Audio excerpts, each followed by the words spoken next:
Hello everybody, my name is Mr. Nebulous, welcome back to today's video.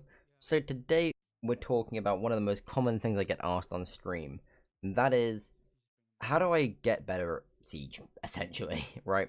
How do I rank up, how do I get from gold to plat, how do I get from silver to gold? And that's not an easy question. Like, Siege is a very in-depth, a very complicated game, and we're going to be looking at why I think a lot of lower ranked players and like less experienced players struggle in Siege. So one of the most common things I always see is we'll end the prep phase in a ranked match on like the first or second round or whatever. We've got like one or two drones left because people are just suiciding their drones into the bomb site, being like, "Oh, I found everyone. No, where are they? Oh, the Jaeger." And yeah, while knowing that they have a Jaeger might be useful, it's not as useful as when you're a minute and a half left on the round and you're all sitting there with no drones being like, what do we do now? Suiciding your drones, yeah, it's useful for one, maybe two people to do if the first person doesn't do a very good job to find like where the bomb site is and you know the sort of whether they've got a mirror or an echo or a Valkyrie, sort of get a general sense as to how the defenders are setting up. But for the most part, you should be trying to keep your drone, if not like driving it back out into the spawn so you can pick it up when you spawn in. You should be trying to put it somewhere in the map that will give value to you some point during the round. So think a very common one that a lot of people do on a map like Border is a lot of people will drive their drone and park it somewhere high up on like the rafters inside of the east stairs. This is a relatively good drone because it lets you give a pretty good oversight to a very common rotation through the map. East stairs is one of two staircases up from the first floor of the map, so it's a really good rotation, and it can also in the prep phase if you leave it there and let you know if people are running out there, which is a really common run out. So that's an overall good drone, and also because a map like Border isn't very big, leaving your drone in the east stairs, you can easily get to anywhere you need to drone, whether that's armory, whether that's ventilation, it's not that far from anywhere. But basically, my first point is, don't just suicide your drone into the bomb site. That doesn't help you.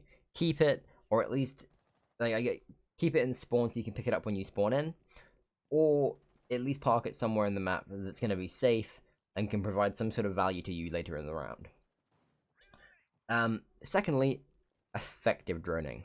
I feel like a lot of people in the lower rank, whether you're trying to from silver to gold to even like sort of like low platinum ranks, a lot of people using their drones will just sort of drone through a room, but like, oh, okay, there's no operator in here, there's no defender in here, keep going, next room, oh, there's no defender, there's no enemy, keep going, and so on and so forth through the map until they find someone. Oh, but then their drone will get shot. Oh, and now they've droned themselves in, say you're solo queuing, you've now droned 7 rooms ahead of yourself. Your drone's got shot. You're like, oh, okay, there's someone all the way over there. That's useful. Say you're attacking Border.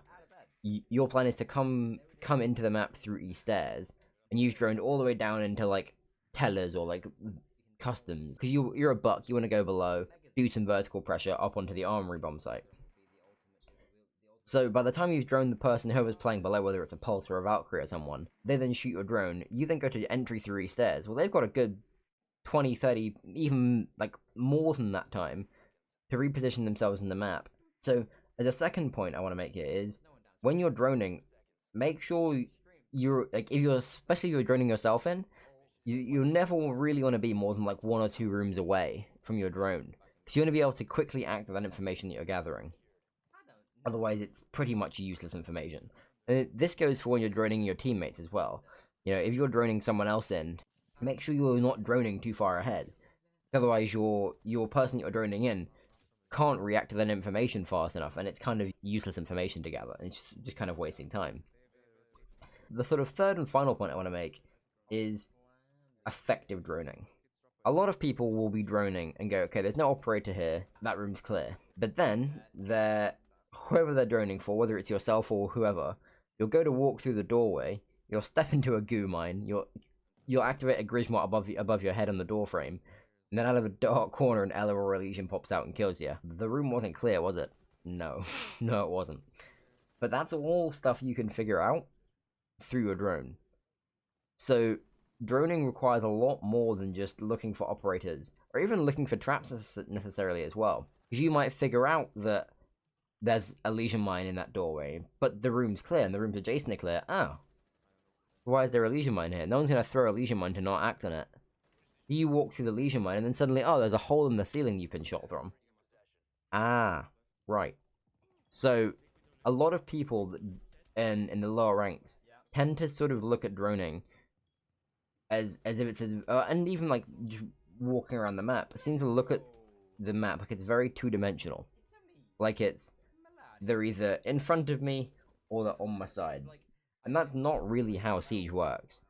Like, that's one of the great things about Siege is that you can outplay your opponent, and that there's so much verticality and like three-dimensionality to Siege in the maps.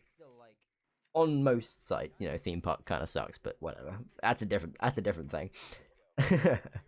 But there's so much verticality you can do with Siege that makes it so much more difficult for less experienced attackers to fight more experienced defenders.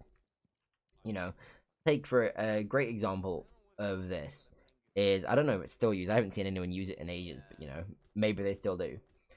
On Bank, the open area window to that back alley spawn, the alley, I think it's called alley access, I think. You can get an angle on that window from all the way up in stock in stock exchange as a defender. Make, you know, say you're playing an alibi or whatever, you use your bailiff, make a little, like a small little shotgun hole in the floor, and you can see right down from stock exchange, right down to the open area window. So as soon as people jump in, they can get gunned from above at what is a relatively hard angle to fight when you're in open area as that attacker. But if you're the person droning open area and you drone through the window or the drone hole next to it, and you notice that there's a little shotgun hole up in the ceiling of open area, you go, oh, hang on a second, I think there's someone in stock exchange. Now that person's a pretty free kill, right?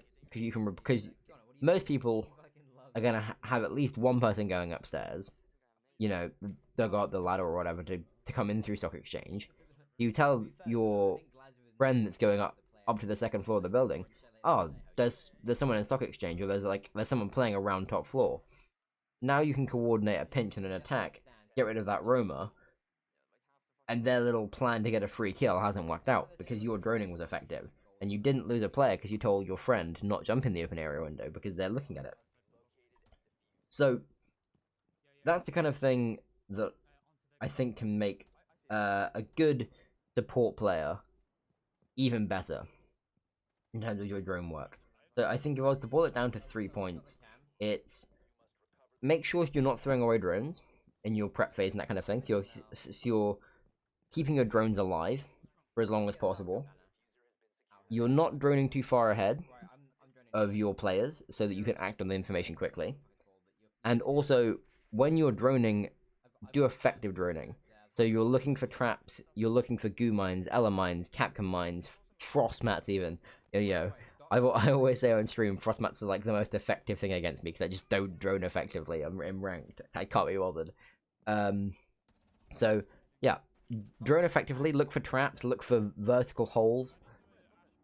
Keep your drone alive in the prep phase so you can use it later in the round, or keep it somewhere valuable. And then also make sure you're not droning too far ahead of yourself or your friends, so that they can act on the information quickly. And that's pretty much my three-step process to better droning in Siege. I hope this kind of stuff helps you guys, and I hope you enjoy the video. As always, I try and stream every other day. We're going to be getting a different schedule because I'm in my last semester of college now, so it's going to be a bit hectic. But yeah, we post new videos every Monday and Friday, so make sure you subscribe, hit that bell, and hit that like icon, and then we'll be all good to go. Appreciate you guys watching, and we'll have a good day. He's gonna run out, isn't he? He's gonna hold this fucking diffuser.